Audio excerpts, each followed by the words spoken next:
李哲和陈赫结婚整整3年，他们是一对最普通的年轻夫妻，挤在一套不大不小的两居里，上班下班，买菜做饭，周末打扫卫生，逢年过节回家看看父母，日子平淡却也安稳。至少陈赫一直是这么以为的。3周年纪念日这天，陈赫特意提前跟单位请了1小时假，绕路去菜市场，挑了李哲最爱吃的排骨大虾、小青菜，又拐进蛋糕店，取了提前1周订好的奶油蛋糕，上面简简单单写着3周年快乐。她不算什么惊艳的美人，丢在人群里就是个普通姑娘，长相温和，性格安静，说话轻声细语，做事稳稳当当。嫁给李哲的时候，她没要天价彩礼，没要豪车大房子，只觉得这个男人看着老实可靠，能一起踏踏实实过日子就够了。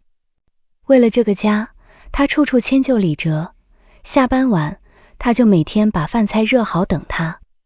李哲喜欢干净，他就把家里收拾得一尘不染。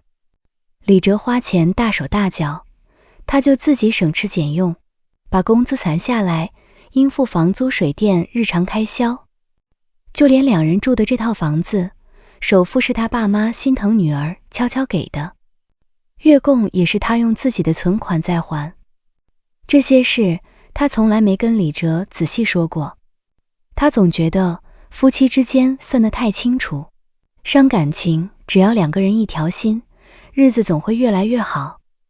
他甚至故意在李哲面前表现得普通又节俭，不买贵的化妆品，不穿大牌衣服，出门坐公交地铁，就是怕李哲有压力，怕他觉得自己高攀。他以为他的退让、包容、付出能换来同等的珍惜与真心。直到这天晚上，一切都碎了尘，喝在厨房里忙得满头大汗，炖上排骨汤，煎好大虾，炒了2个素菜，把蛋糕摆上桌，又点上2根小小的蜡烛，就等李哲进门，一起过一个简单却温馨的纪念日。墙上的时钟一圈一圈转过，7点、8点、8点半，才一点点凉掉。蜡烛的包装都被捂热了，李哲还没回来。陈赫拿出手机，想给他发个消息，指尖刚碰到屏幕，家门突然被推开，李哲回来了，身上带着一股淡淡的香水味，不是他常用的那款洗衣液的味道，也不是烟味，是一种年轻女孩子身上甜腻的香气。他脸色不太好，进门就把外套随手扔在沙发上，语气烦躁，累死了，今天加班。陈赫心里轻轻一沉，这已经不是第1次了。最近大半年，李哲总是很晚回家，手机从不离手，洗澡都要带进浴室，消息提示音一响就紧张的按掉。问他就说工作同事客户，他不是没有怀疑过，只是不愿意往最坏处想。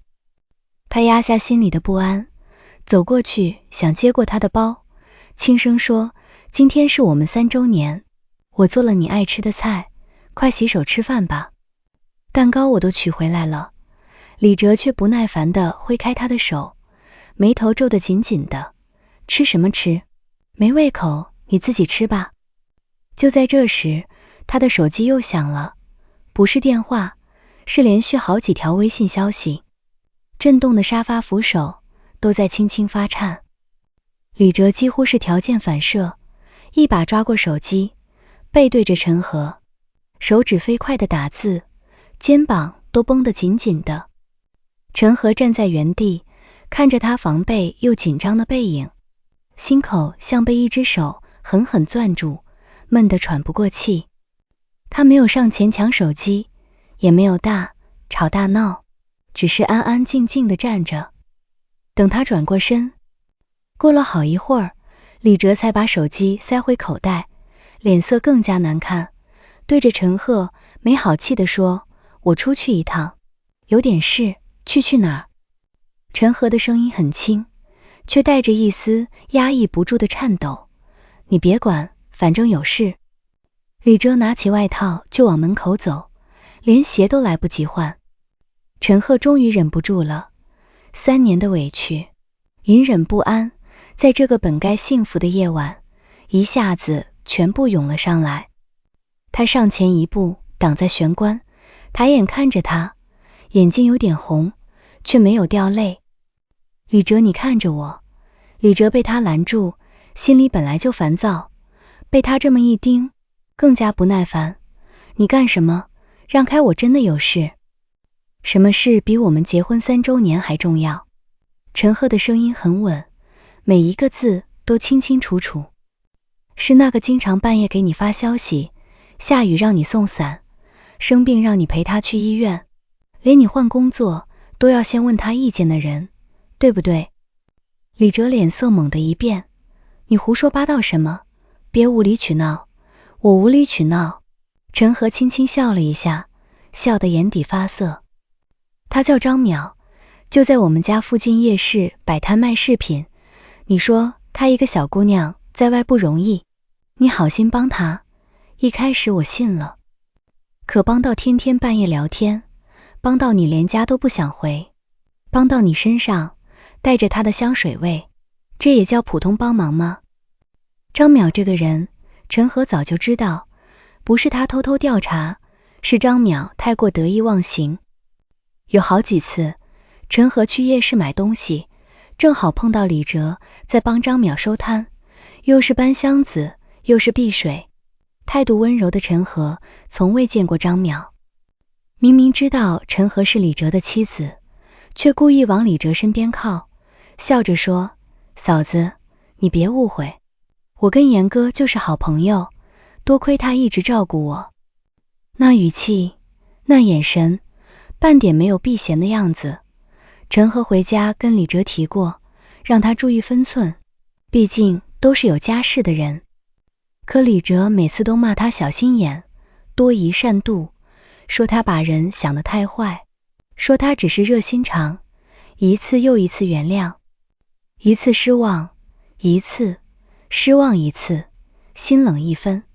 到今天3年纪念日，他连家门都不愿进，菜不吃，蛋糕不碰，急着去找另一个女人。陈赫再也撑不住了，我每天下班买菜做饭，打扫家里，省吃俭用，工资大半拿来还房贷交水电费。你加班，我等你，你难过，我安慰你，我从来没跟你抱怨过一句。陈赫的声音微微发颤，我就想好好跟你过日子。可你呢？你把我的包容当成理所当然，把我的退让当成软弱可欺，现在连家都不要了是吗？他的话句句戳心，李哲被戳破了隐藏已久的秘密，又被当众揭短，面子上瞬间挂不住，脸色由白转青，再由青转红，恼羞成怒。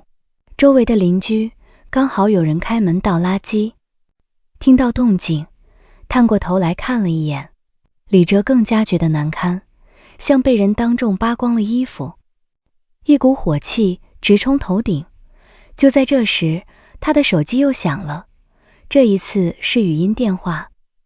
他没来得及挂扬声器，不小心被碰到，张淼带着哭腔，柔弱可怜的声音清清楚楚的飘满了整个玄关。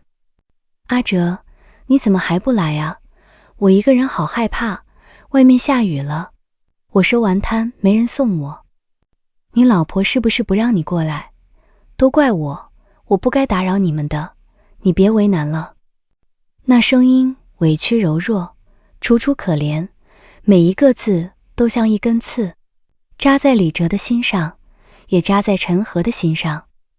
李哲瞬间被激得失去了所有理智，他看着眼前眼眶发红，却依旧挺直脊背不肯退让的陈赫，只觉得他面目可憎，觉得他毁了他的好人形象，毁了他在张淼面前的体面。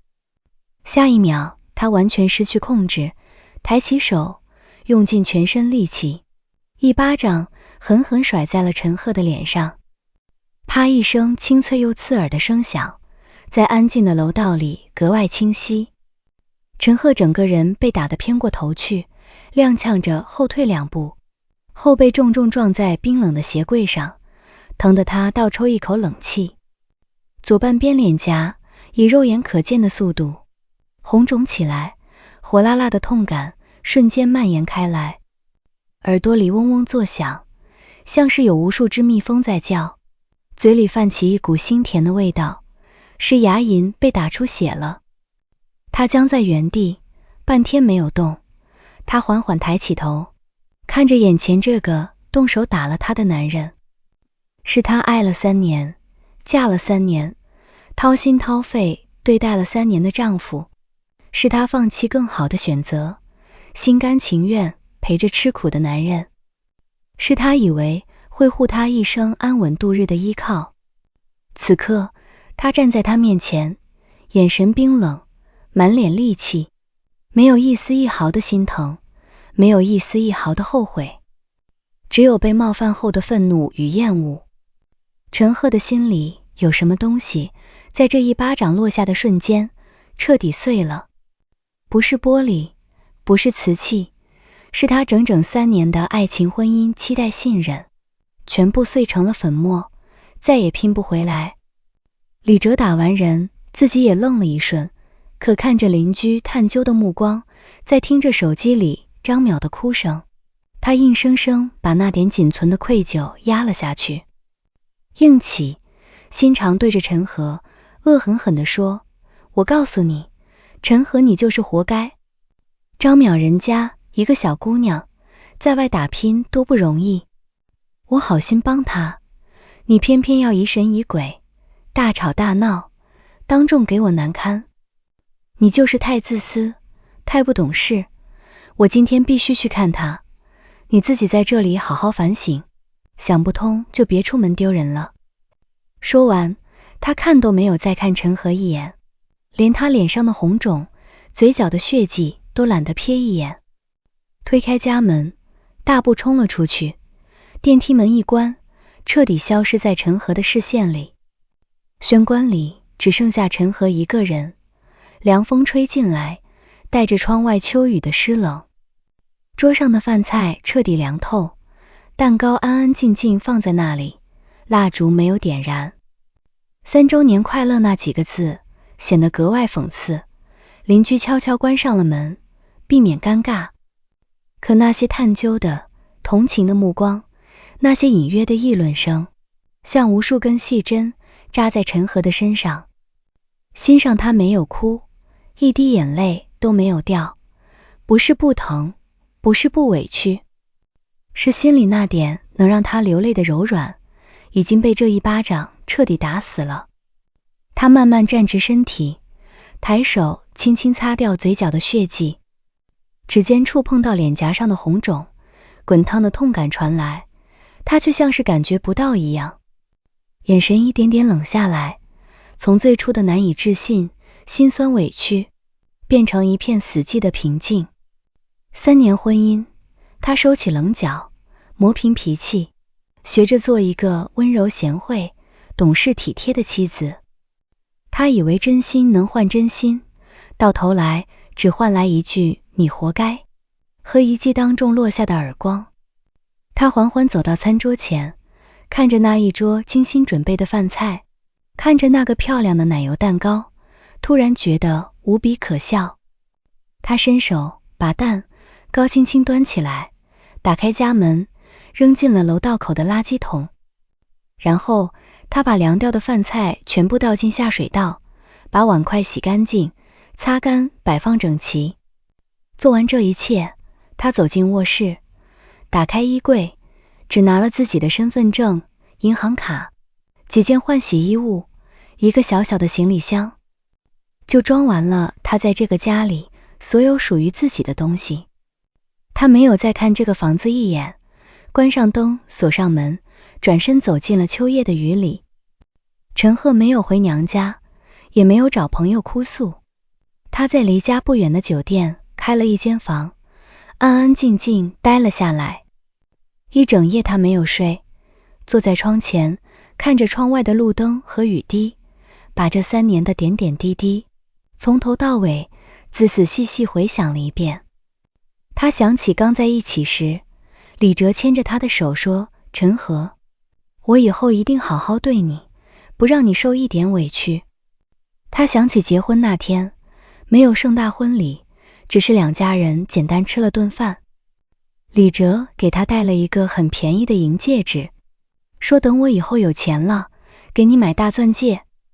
他想起每个月还房贷的时候，他怕李哲有压力，总是说没事，我工资够你，不用操心，你把自己照顾好就行。他想起李哲生病，他整夜不睡守在床边，想起李哲父母来住，他端茶倒水，洗衣做饭，比对待自己父母还要细心。想起他省了好几个月，想给他买一块他念叨很久的手表，还没来得及买，就先等来了背叛和耳光。原来所有的誓言都可以不算数，原来所有的付出都可以被视而不见。原来他拼命守护的婚姻，在他眼里一文不值。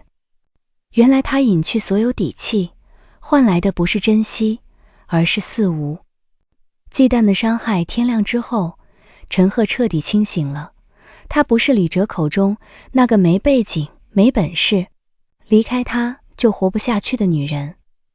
他爸妈都是普通职工，却在他成年后给他留了一笔充足的存款，在市中心给他买了一套全款的公寓，写的是他的名字。他有稳定的工作，体面的收入，人缘好，能力强，在单位里一直很受认可。他之所以在李哲面前那么普通，那么节俭，那么温顺，不是因为他只能这样，是因为他爱他。他愿意为了他放下所有光环，做一个平凡的妻子。可这份爱太廉价了，廉价到他可以随意践踏，随意伤害，随意抛弃。陈和打开手机，没有丝毫犹豫，做了3个决定。第一，联系房产中介，他把他和李哲一起住的这套房子挂了出去。他明确告诉中介，价格可以比市场价低一点，唯一要求1周之内必须全款付清，完成所有过户手续。买家收房时，屋内所有物品全部清空，一件不留，恢复空房状态。这套房子首付是他爸妈给的，月供是他还的，装修是他盯着弄的，每一分钱都和李哲没有关系。房产证上只有他一个人的名字，他有完全的处置权。以前他舍不得，是因为对这段婚姻还有期待，现在他半点都不想留。第二，联系律师，他让律师拟了一份离婚协议书，条款简单清晰，双方自愿离婚，无子女抚养纠纷，无共同债务，婚内共同财产归陈和所有，李哲净身出户，双方签字立即生效，从此互不干涉，永不相见。第三，拉黑所有联系方式，他把李哲的微信、电话、支付宝所有社交账号全部拉黑删除。从今往后，这个人与他再无关系。做完这一切，陈赫洗了把脸，化了一个淡淡的妆，遮住脸上还未完全消退的红肿，换上干净的衣服，像往常一样准时去单位上班。他没有跟任何人哭诉，没有跟同事抱怨，没有跟父母告状，安安静静，平平淡淡，仿佛那天晚上的耳光，那场破碎的婚姻从来没有发生过。只有他自己知道，那个温顺、软弱、为爱妥协的陈赫已经死在了那个雨夜。活下来的是清醒、独立、决绝，再也不会为任何人委屈自己的陈赫。而另一边，李哲这几天过得潇洒极了。他从家里跑出去之后，第一时间就去找了张淼。张淼看到他脸上的戾气，再看到他脸颊上因为生气而涨红的样子，立刻装作心疼的样子，拉着他的手，柔声细语地安慰阿哲。都怪我，要不是我，你也不会跟嫂子吵架，你会不会为了我后悔啊？李哲被他这么一轰，心里那点因为动手打人而产生的不安，瞬间烟消云散，只剩下满满的保护欲。他搂着张淼，信誓旦旦地说，我不后悔，是他太不懂事，跟你没关系，你这么温柔，这么懂事，比他强100倍。接下来的几天，李哲彻底放飞自我，他每天陪着张淼出摊收摊，带他去吃好吃的，给他买衣服买饰品，花钱大手大脚，完全把家里的陈赫抛到了九霄云外。他甚至跟张淼炫耀陈赫那个人软得很，我打他1巴掌他都不敢反抗，等我玩够了回去，他肯定乖乖做好饭等我，不敢说半句废话。在他心里，陈赫就是一个离不开他，依附他没有他就活不下去的女人，温顺软弱，没主见没背景，他笃定不管他怎么伤害他，怎么晚归，怎么跟别的女人暧昧，他都只会忍气吞声，等着他回头。他甚至盘算着，等再过几天，他随便跟陈赫说2句软话，这件事就翻篇了，日子照样过。他照样可以一边享受着陈赫的照顾，一边和张淼暧昧不清。他从来没有想过陈赫会离开他，更没有想过陈赫有能力让他一无所有。时间一天一天过去，第1天他没回家，觉得陈赫肯定在默默流泪等他。第2天他没回家，觉得陈赫肯定已经消气了。第3天他没回家，觉得自己该回去收拾一下陈赫，让他以后不敢再管他。第4天、第5天、第6天，他依旧沉浸在张淼的温柔乡里，得意忘形，完全没有察觉到一场足以让他坠入深渊的变故，已经在他看不见的地方悄然完成。直到第7天，也就是动手打陈赫后的整整1周，李哲玩够了，疯够了，张淼那边的新鲜感也慢慢淡了。他终于想起自己该回家了，他心里还盘算着，回去之后先冷着脸教训陈赫一顿，让他知道这个家谁做主，再随便说2句好听的哄他一下，他肯定就原谅自己了。他甚至还想着回去要吃陈赫做的红烧肉，要穿他洗干净的衣服，要睡在舒服的床上。在他眼里，那个家永远会在那里等着他，那个女人永远会在那里等着他。傍晚时分，天色微微暗下来，李哲哼着小曲，慢悠悠地往家走。楼道里的灯声控亮起，他掏出钥匙，熟门熟路地插进锁孔，转动推门，脸上还带着一丝漫不经心的笑意。下一秒，他推开门，看清屋内的一瞬间，脸上的笑容瞬间僵住，整个人像被施了定身咒，一动不动，愣在原地，瞳孔骤缩，浑身血液仿佛在这一刻彻底凝固。家里空空荡荡，一片死寂，他以为自己走错了门。他后退一步，抬头看门牌号，没错，就是他家502，可眼前的景象彻底颠覆了他所有的认知。曾经温馨熟悉的客厅不见了，沙发、茶几、电视柜、电视地毯、摆件挂画全部消失得无影无踪，只剩下光秃秃的白墙和干净的发亮的地板。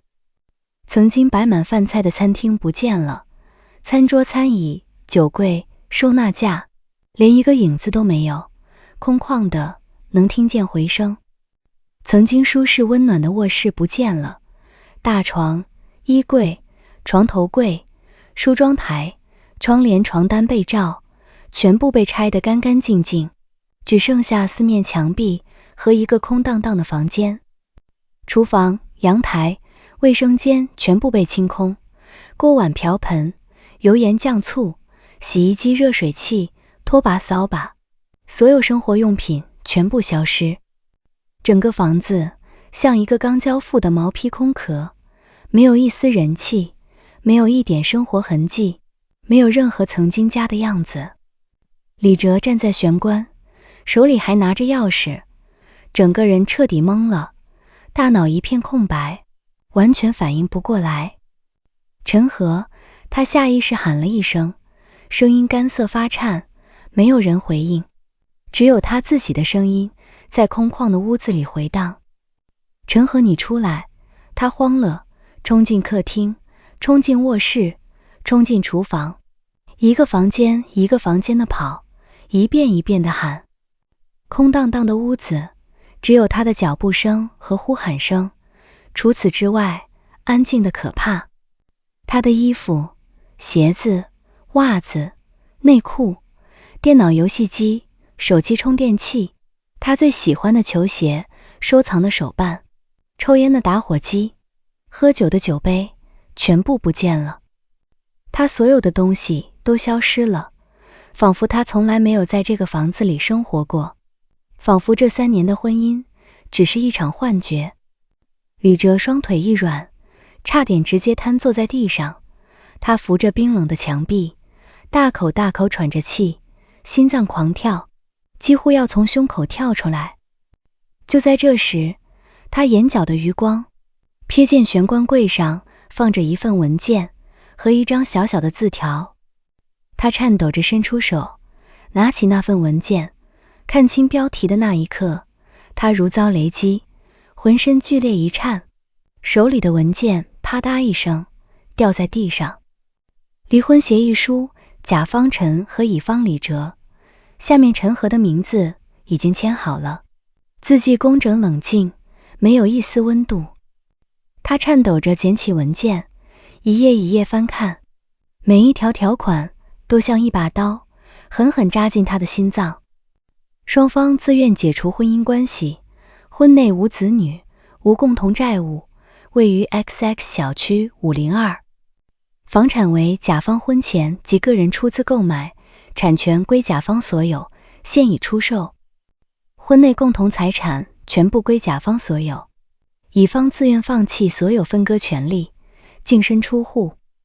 双方签字后生效，从此互不干涉，互不打扰，永不相见。净身出户，永不相见，这8个字像千斤巨石，狠狠砸在李哲的头上。他猛地拿起旁边那张字条，是陈和的，字迹简短清晰，冰冷刺骨。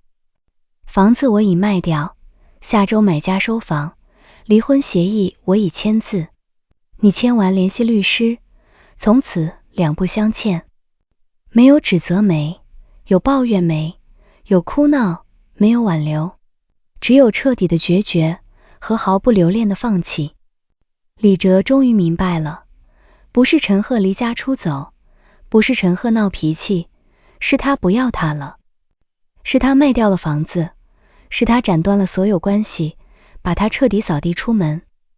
那个他以为温顺软弱，离不开他的女人，那个他随手打骂，肆意伤害的女人，竟然真的如此决绝，如此干脆，不留一丝余地，把他的一切全部清空。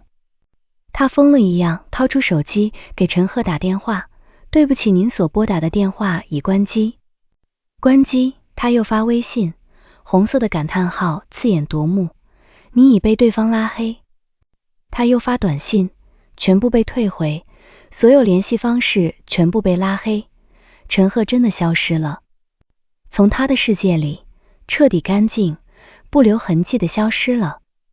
李哲瘫坐在冰冷的地板上，浑身发抖，眼泪毫无预兆地掉了下来。不是委屈，不是愤怒，是恐惧，是后悔，是绝望。他终于开始回想这3年陈赫为他做的每一件事，为他做饭，为他洗衣，为他照顾父母，为他默默还房贷，为他省吃俭用，为他收起所有锋芒，为他忍受所有委屈。他一直以为这个家是他的，房子是他的，妻子是他的，一切都是他应得的。他一直以为陈和家境普通，靠他养活，离开他就无处可去。直到这一刻，他才如梦初醒，这套房子是陈和的，房贷是陈和还的，家里的开销是陈和撑起来的。他所谓的安稳日子，全部是陈和在默默支撑。他没有出1分钱首付，没有含过1次月供，没有为家里承担过多少责任，却心安理得地享受着陈和的付出，肆无忌惮的伤害着他。他以为自己掌控了婚姻，掌控了妻子，掌控了人生，到头来他才是那个最可笑、最愚蠢、一无所有的人。李哲失魂落魄的从空房子里走出来，不知道该去哪里。他没有家了，没有房子，没有妻子，没有退路。他第一个想到的是去找自己的父母。他以为父母会心疼他，会帮他，会骂陈赫狠心。可当他哭着把事情的经过原原本本说出来之后，一向疼他的父亲当场气得扬起手，狠狠给了他一巴掌。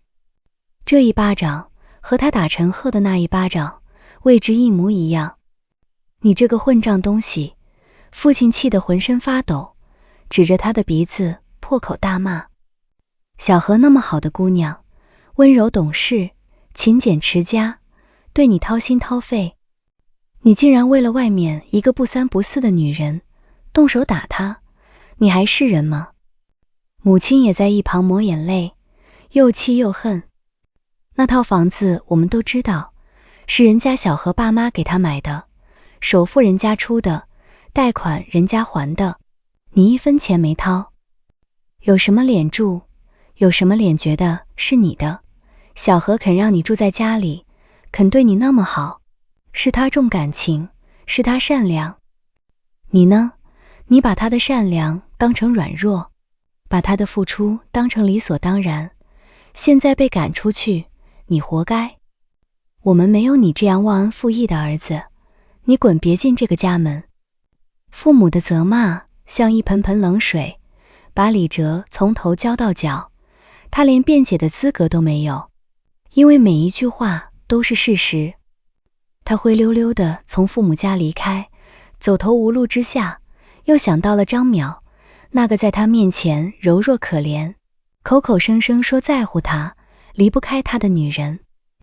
他以为张淼会安慰他，会陪着他，会跟他一起面对。可当他找到夜市张淼的摊位时，摊位已经空了。旁边摆摊的老板告诉他，那个小姑娘啊，昨天晚上就收拾东西走了，听说回老家了，联系方式都换了，谁也找不到。李哲不死心，给张淼发消息打电话，和陈赫一样，红色感叹号关机提示。张淼听说他被扫地出门，没房没钱，一无所有之后，连夜跑路，把他彻底拉黑。直到这时，李哲才彻底明白，张淼的柔弱可怜全是装的。他看中的从来不是他这个人，而是他能给他的陪伴、好处、便利。一旦他失去利用价值，他跑得比谁都快。所谓的爱情，所谓的心疼，从头到尾都是一场骗局。而他为了这场骗局，亲手毁掉了真正爱他、真心待他、陪他吃苦、为他付出一切的妻子，亲手毁掉了自己安稳的家，亲手把自己逼到了一无所有的绝境。江北的秋夜越来越冷，李哲一个人走在街头，无家可归，身无分文。他住最便宜的小旅馆，吃最便宜的泡面，找工作四处碰壁。以前的朋友听说他的所作所为，都不愿意搭理他。他每天都会路过曾经的那个家，看着新住户进进出出，看着那个充满烟火气的房子，再也没有他的位置。他常常站在楼下，一站就是一整夜，后悔像无数只虫子日夜啃噬着他的心。他想起结婚3周年那天，陈赫做的那一桌菜，想起他温柔的笑脸，想起他默默付出的每一个日夜，想起他抬手落下的那一巴掌，每想一次，心就疼一次。可世界上从来没有后悔药，他亲手推开了那个最爱他的人，就再也没有资格拥有他的温柔。而陈赫早已开始了全新的生活，他搬进了爸妈给他买的市中心公寓，采光充足，视野开阔，装修精致，温馨舒适。他正常上班，认真工作，业绩突出，深受领导和同事的认可。他不再省吃俭用，不再委屈自己，买喜欢的衣服，用适合的化妆品。周末和朋友逛街，看电影，爬山旅行，把日子过得充实又精彩。他脸上的红肿早已消退，再也没有了往日的隐忍和委屈，取而代之的是自信从容，眉眼舒展的光芒。他终于明白，好的婚姻是2个人并肩同行，彼此珍惜，彼此尊重，而不是一个人拼命付出，一个人肆意挥霍，不是一个人委曲求全，一个人有恃无恐。不懂珍惜的人不配拥有，不懂得尊重的人不值得被爱。他曾经为爱低头，为爱妥协，为爱丢了自己，现在他捡回了自己，捡回了尊严，捡回了属于自己的人生。那个雨夜的一巴掌打碎了他的婚姻，也打碎了他的软弱，却让他彻底清醒，彻底重生。李哲再也没有见过陈赫，有人说在商场见过他，穿着得体的衣服，笑容从容，身边陪着温和的朋友，过得很好。有人说他升职了，加薪了，整个人闪闪发光，每一个消息都像一把刀扎在李哲的心上。